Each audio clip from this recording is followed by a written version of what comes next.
Assalamualaikum warahmatullahi wabarakatuh. Halo teman-teman semuanya, jumpa lagi dengan kita di Simposium Today yang terbuka dan responsif. Nah, teman-teman semuanya yang ada di luar sana, semoga dalam keadaan sehat dan bahagia, tetap selalu jaga kesehatan. Teman-teman, kali ini kita akan podcast bersama dengan Kak Faki. Halo Kak Faki. Lama rasanya ya kita sudah nggak tidak sharing-sharing, nggak bincang-bincang sama Kak Faki ya. Nah, kali ini kita akan bahas tentang sesuatu yang mungkin sedang kita alami atau sedang rame di dunia maya atau menjadi hashtag di beberapa healing kayak gitu. Nah, apalagi kalau bukan tentang krisis identitas. Wah, luar biasa sekali ya untuk kita bahas. Nah, Kak Faki, tentang krisis identitas, apa sebenarnya urgensi kita tahu atau pentingnya kita tahu tentang krisis identitas ini gitu? Dan biasanya gejala-gejala macam ini nih sasarannya siapa biasanya, Kak? Mungkin saya akan memulai pembicaraan kita ini dari pembahasan tentang identitas dulu ya. Oh iya, ya tentang identitas jadi, gitu. Kita ngomong identitas seperti apa? Yang dimaksud identitas itu adalah sebuah citra ataupun diri. Intinya jati diri, segala hal yang melekat pada diri seseorang. Itu bahasa sederhananya seperti itu. Nah, namun pada kenyataannya identitas itu tidak akan selalu berjalan dengan apa yang kita inginkan, tidak akan selalu berjalan secara lurus. Namun ada suatu masa di mana kita akan mengalami krisis identitas tersebut. Nah, berbicara masalah sasaran sebenarnya cukup komplit ya. Saya di sini akan membahas berangkat dari perspektif psikologi perkembangan. Dalam perspektif psikologi perkembangan, mungkin kita akan terarah pembahasan tentang krisis identitas tersebut pada sosok seorang remaja. Namun pada kenyataannya krisis identitas itu tidak hanya terjadi pada masa remaja saja, tapi juga bisa terjadi pada masa dewasa, paruh baya, atau pada masa lansia. Itu bisa saja, dan itu sangat berpotensi. Namun memang kalau kita berbicara masalah krisis identitas dari perspektif psikologi perkembangan, kita langsung akan tertuju pada suatu masa, yakni masa remaja. Jadi bisa dikatakan bahwasanya masa remaja ini masa yang paling rentan seseorang mengalami krisis identitas daripada masa-masa yang lain seperti masa anak kecil, bayi, dewasa, anak-anak atau lain sebagainya. Itu sasaran utamanya emang pada masa remaja, krisis identitas. Nah, bicara tentang krisis identitas, tadi kan katanya Kak Faki tentang identitas itu lebih ke citra jati diri gitu ya. Berarti kalau krisis identitas berarti ketika kita merasa bahwa jati diri kita sedang terancam atau kita sedang ada dalam kebimbangan. Seperti apa sebenarnya krisis identitas gini, Kak? Maksudnya gejala yang berkaitan yang bisa dikatakan krisis gitu. Ya, bisa dikatakan seperti itu. Namun lebih detailnya mungkin kita bisa mengartikan krisis identitas ini adalah sebuah konflik kepribadian sebenarnya ya. Konflik pribadi yang dialami oleh manusia, yang dialami oleh individu. Krisis identitas ini lebih pada mengarah pada sebuah kebingungan. Itu yang pertama, kata kunci keyword yang pertama itu kebingungan. Jadi pada aspek kebingungan ini seseorang akan merasa bingung ketika dia mengalami krisis identitas. Misalnya nih, pada masa remaja itu sering juga mereka kebingungan terkait siapa sih sebenarnya diri saya sendiri, sebenarnya apa sih peran dari saya ini di masyarakat terutama, dan bagaimana saya ke depannya, apakah saya bisa sukses seperti orang-orang yang lain, apakah saya bisa menjadi sosok seorang ibu, seorang ayah atau lain sebagainya. Intinya kebingungan yang selalu difikirkan oleh remaja tentang dirinya sendiri. Itu adalah itu adalah beberapa hal yang paling nampak ketika seseorang mengalami krisis identitas. Kebingungan. Gejala-gejalanya kayak begitu gitu ya, Kak. Dan ini remajanya ini kisaran, kalau remaja kisaran 20 tahun ke atas masa-masa SMP kayak gitu. Nah, berbicara masalah remaja, tentang kisaran remajanya tuh ya, umur usia berapa sih, Kak? Kalau kita ini ya membangun pemahaman tentang umur remaja menurut perspektif umum aja. Karena jika kita tarik pada masing-masing teori itu akan berbeda-beda usia. Oh, gitu. Nah, Kalau secara umum, remaja yang dimaksud itu adalah seseorang yang sedang berusia antara 11, 12, 13 sampai usia 18, 19 ataupun 20. Pada masa itu adalah masa remaja. Jadi kenapa kemudian remaja selalu diidentikan dengan krisis identitas? Sebenarnya ini bukan hal baru ya dalam kehidupan kita. Kalau dalam psikologi, krisis identitas ini pertama kali dikenalkan oleh seorang psikolog ataupun psikoanalisis asal Jerman, Erik Erikson. Jadi Erikson ini dengan teorinya tahapan perkembangan psikososial, salah satunya pada masa remaja, itu mengatakan bahwasanya masa remaja itu rentan akan mengalami krisis ataupun kebingungan terkait jati dirinya tadi. Karena memang kalau kita lihat dari tahapan perkembangan psikososial punya Erikson, itu rata-rata mengarah pada identitas egoisme. Egoisme, iya. Jadi kalau kita bertanya, sebenarnya kalau ingin kita mengkaji tentang krisis identitas, ini sebenarnya kita harus membaca punya siapa, teorinya siapa? Erik Erikson. Karena Erikson ini bisa checklist ya. Benar. Karena melalui perspektifnya Erikson, kita akan tahu sebenarnya dari tahapan-tahapan psikososial manusia, terutama pada masa remaja, itu akan terjadi sebuah kebingungan atau Erikson menyebutnya dengan krisis identitas gitu. Tapi ada gini Kak, yang pertama kan kalau kita melihat gejala-gejala krisis identitas ini kalau sekarang itu mungkin kalau ke remaja itu adalah fase ketika saya melihatnya adalah ketika dia pertama kali melihat sosial gitu, sosial yang nyata gitu kan. Kalau masa-masa anak-anak atau sekitaran SD gitu kan, itu kan ketika mereka masih sibuk dengan bermain, mereka ada di lingkungan yang masih sempit gitu kan. Tapi ketika SMP mereka sudah wah kayak begini dunia gitu, karena mereka mungkin mulai tergugah gitu kan, makanya mungkin ada kelabilan atau perasaan terhadap diri mereka sendiri gitu. Tapi begini juga Kak, gejala-gejala semacam ini nih sekarang ramenya juga bukan kepada remaja saja gitu, tapi rame ke misalkan dewasa atau mungkin kalau disinggung kaitannya dengan akademi yang bilang quarter life crisis dan lain sebagainya itu maaf teman-teman ya ada supporter kita di sana yang lagi histeris. Jadi gejala semacam ini nih munculnya orang-orang dewasa yang sekitar 20 sampai 25 tahun gitu kan. Ini sebuah paradoks atau ada pergeseran masa gitu apa gimana sih Kak? Nah, seperti yang saya katakan di awal tadi, bahwasanya memang krisis identitas ini tidak hanya tersematkan pada sosok remaja saja, tapi juga berpotensi akan dialami oleh manusia-manusia yang sedang mengalami tahap perkembangan di luar remaja. Nah, yang paling rentan itu emang pada masa remaja dan masa transisi antara remaja menuju dewasa. Nah, berarti di usia 20-25 ini masa-masa masuk masa transisi. Nah, seperti halnya gitu. Tadi kan Mbaknya nyinggung tentang quarter life crisis. Sebenarnya quarter life crisis itu bukan lebih mengarah pada remaja. Emang kajiannya emang tentang remaja, tapi lebih luas. Karena pada quarter life crisis itu tidak hanya terjadi pada usia remaja, namun juga pada usia sekitar 20 sampai 30-40-an. Itu juga rentan mengalami apa yang disebut dengan quarter life crisis tadi. Jadi apa quarter life crisis ini bagian dari krisis identitas berarti? Benar, bisa dikatakan sebagai lanjutannya, atau bisa dikatakan sebagai satu kesatuan tapi cuma beda nama saja, kan gitu. Karena emang semuanya akan muncul kebingungan identitas itu pada masa remaja. Kenapa kok pada masa remaja? Kenapa kok tidak masa-masa yang lain? Karena kalau dalam perspektif psikologi perkembangan, masa remaja itu adalah masa di mana anak itu sudah lepas dari lingkungan keluarga dan sudah mulai mengeksplorasikan kehidupannya dengan lingkungan sosial. Jadi ketika masa-masa mereka mengeksplorasikan diri mereka di lingkungan sosial dengan teman seperti ini, dengan lingkungan yang seperti ini, dengan hal-hal yang berbau romantisme atau lain sebagainya, dengan eksplorasi pengalaman dari luar sosial tersebut, itu rentan seseorang, terutama remaja, akan mengalami apa yang disebut dengan tekanan psikologis. Ini menjadi dasar utama terbentuknya krisis identitas.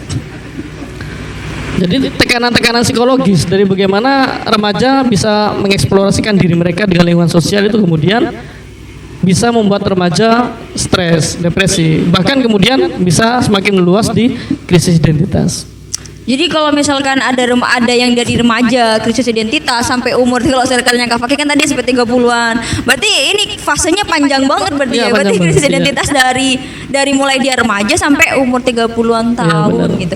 Nah, kalau berkaitan dengan kayak begitu misalkan kan sekarang lagi rame nih Kak di medsos ya, hashtag ada self treatment, me time, quality time dan lain sebagainya lah ya. Ketika kayaknya sekarang lebih orang sudah mulai peduli kepada psikologi gitu. Mereka sudah mulai perhatian bahwa apresiasi terhadap diri, ada orang-orang yang mengalami krisis identitas, quarter life krisis identitas itu memang valid ada gitu kan, dan memang dirasakan gitu. Nah, yang paling yang paling berkaitan dengan quarter life krisis atau krisis identitas ini gitu kan, yang paling banyak itu rata-rata apa sih Kak? Akibat penyebabnya gitu. Karena kan kalau di masa remaja kan mungkin iya mereka lebih diartikan mungkin karena fase mereka baru melihat lingkungan sosial gitu kan, realitas sosial yang ada gitu. Tapi kan kalau misalkan berlanjut gitu terus gitu, apakah itu juga masuk dalam gejala-gejala yang psikologis lain gitu-gitu? Apa ada sih Kak kayak gitu?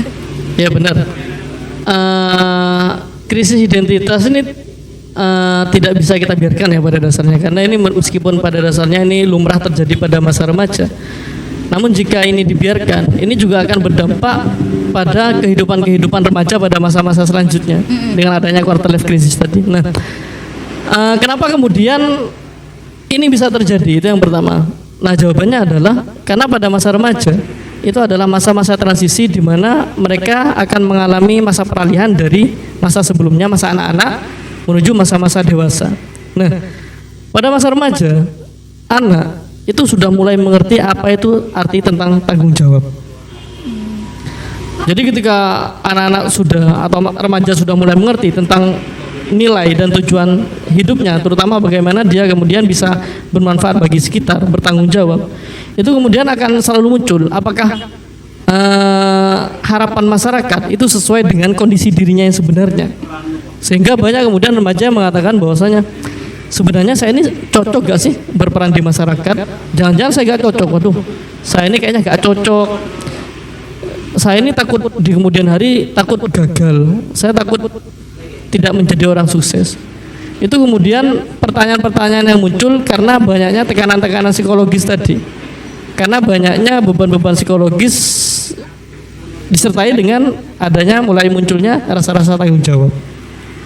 Jadi itu menjadi awal pendewasaan gitu ya Kak ya. Jadi kalau anak-anak kan mungkin mereka nggak mikir, mereka mikirnya main aja gitu kan. Cuman kalau fase-fase remaja menuju dewasa mungkin sudah mulai, oh aku harus memutuskan ini, harus bla bla bla bla bla bla bla gitu kan. Sudah mulai nggak difasilitasi lagi kayak gitu. Nah, dan juga apakah gejala misalkan kayak yang saya tahu kan ada beberapa tipe kepribadian gitu ya Kak. Kan ada introvert, ekstrovert, terus juga bilang ada ambivert gitu kan.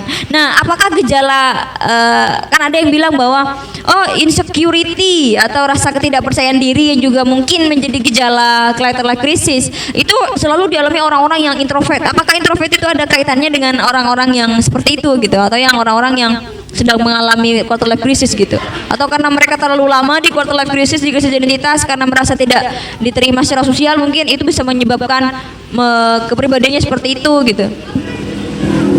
Ya, kalau kita tarik dengan jenis kepribadian seperti halnya introvert, ekstrovert, tentu ada kaitannya, namun tidak selalu.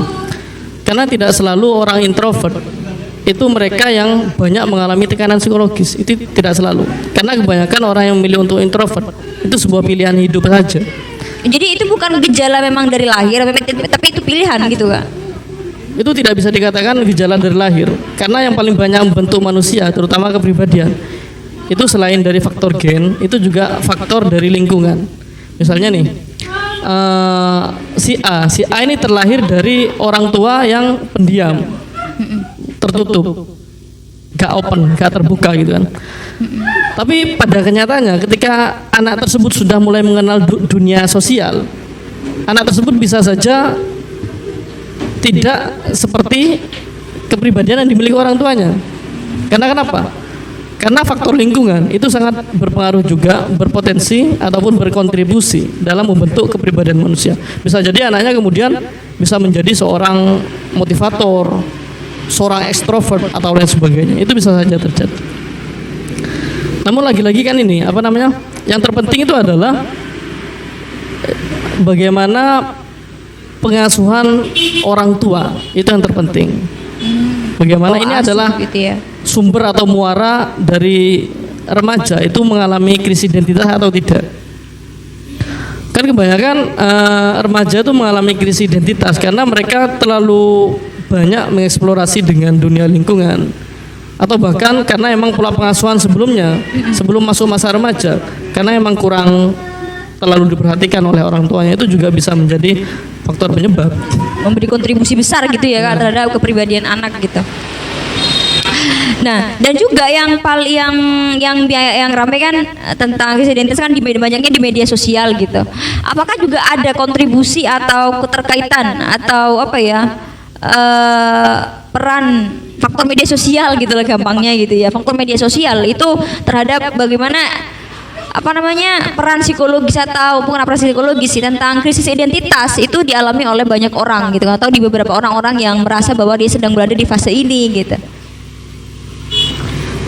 Terkadang kalau kita berbicara masalah media sosial ini juga sangat berkaitan dengan ranah-ranah psikologis ya sebenarnya, karena memang pada dasarnya media sosial ini hari ini itu tidak hanya berkaitan dengan bagaimana faktor ekonomi bergerak, faktor politik bergerak, tapi juga berpengaruh pada kondisi psikologis manusia. Nah, terkait dengan relevansi antara media sosial dengan krisis identitas ini sangat berpengaruh sekali ya.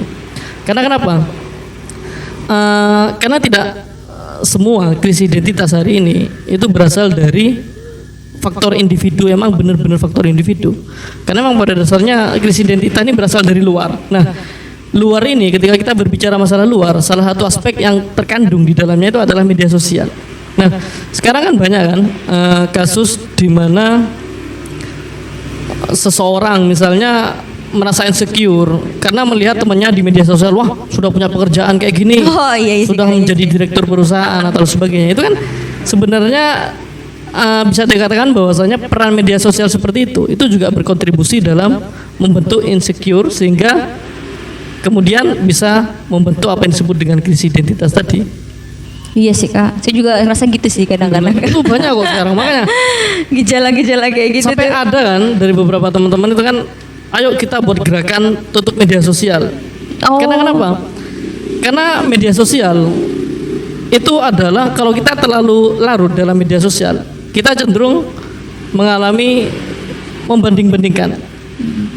Oh, teman saya sudah jadi ini, teman saya sudah jadi ini, saya masih belum jadi apa-apa. Itu sangat berdampak sekali pada tekanan psikologis sebenarnya.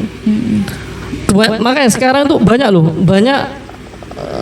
teman-teman saya sendiri itu banyak yang menutup aplikasi beberapa media sosialnya.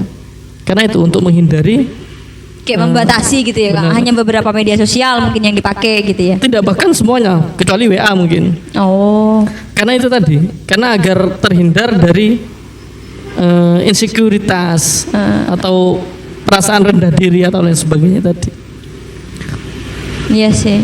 Benar. Jadi itu mungkin teman-teman juga bisa pakai ya, untuk teman-teman perempuan mungkin juga nggak cuma media sosial ya, mungkin juga platform-platform belanja juga mungkin bisa di ini juga, karena aspeknya ke sana nanti tujuannya dibanding-bandingkan kan aspeknya nanti ke konsumerisme gitu ya teman-teman ya. Nah gini Kak, ketika kita dihadapkan bahwa memang kenyataannya gitu ada peran media sosial gitu kan, tetapi ketika seseorang berada dalam gejala ini, apakah itu cukup gitu kan? Karena kan yang krisis identitas kan itu dari dalam diri kita gitu kan, muncul dari dalam diri kita ada gitu. Dan media sosial itu kayak semua sudah terjadi begitu aja gitu. Apakah dengan begitu cukup untuk kita terhindar atau misalkan keluar gitu dari quarter life crisis itu gitu, atau krisis identitas itu gitu? Sebenarnya membatasi media sosial itu bukan menjadi satu-satunya cara yang paling ampuh untuk menghindari hal-hal yang bersifat krisis identitas tadi. Banyak yang sebenarnya cara yang perlu kita lakukan agar kita bisa keluar dari circle krisis identitas tadi. Maksudnya kondisi identitas yang membingungkan tadi. Seperti halnya kita bisa melakukan meditasi. Ini penting banget ya. Kalau istilahnya Healing itu gitu ya Kak, istilahnya healing. ya, benar. Oh, berarti bener ya untuk kita Terus teman-teman yang juga suka healing. kita bisa melakukan treatment sederhana, misalnya kita harus berpikir positif. Itu penting juga. Berpikir positif, dan juga yang paling penting juga nih ya, agar kita bisa keluar dari jaring krisis identitas tadi, itu adalah temukan passion yang kita miliki. Karena kebanyakan kita mengalami krisis identitas karena kita bingung sebenarnya saya ini bisa apa, passion saya ini apa sebenarnya. Kok saya bingung ya, dari kemarin saya nyoba ini, tapi kok saya belum cocok dengan itu semua. Karena Dengan susah passion emang itu jadi semua. passion. Baik, benar. Maka dari itu salah satu yang ditawarkan untuk menghindari krisis identitas ini adalah temukan passionmu. Tapi tidak cukup itu aja. Cara lain yang sangat berpengaruh itu juga kita harus bisa menemukan social support dari lingkungan sekitar, misalnya dari teman, dari sahabat kita sendiri yang paling dekat dengan kita, itu sangat berpengaruh juga. Support system gitu ya. Support system, karena misalnya kita, waduh kok saya merasa insecure ya, saya bingung tentang diri saya. Namun ketika kita menumpahkan semua yang kita rasakan kepada teman sahabat kita, itu kayak semacam kita, yang pertama kita akan mengalami apa yang disebut dengan lega. Yang kedua, kita akan mendapatkan saran-saran yang positif dari teman-teman di lingkungan kita. Kecuali kalau ada juga yang ramai juga toxic Ya, relationship, toxic yang lain gitu kan, yang sedang ramai dalam hubungan per media sosialan. Nah, jika misalnya semua cara tersebut sudah tidak dirasa masih belum cukup, ya mungkin kalau misalnya sudah mengalami krisis identitas dan itu sangat berpengaruh terhadap perkembangan kehidupannya, itu mungkin jalan terakhirnya kita mungkin bisa mengunjungi ahli profesional seperti psikolog, psikiater, atau lain sebagainya gitu. Bagaimana mereka membentuk identitas Intinya mereka? remaja Gitu. sekarang selalu diidentikan dengan perilaku-perilaku negatif gitu. Nah, yang Karena saya yakin semua remaja, tidak semua remaja memang punya dari awal punya pemikiran seperti itu. Ya, remaja terjebak di circle pertemanan seperti itu. Enggak, masa remaja itu adalah masa di mana mereka masih ingin mencoba hal-hal baru.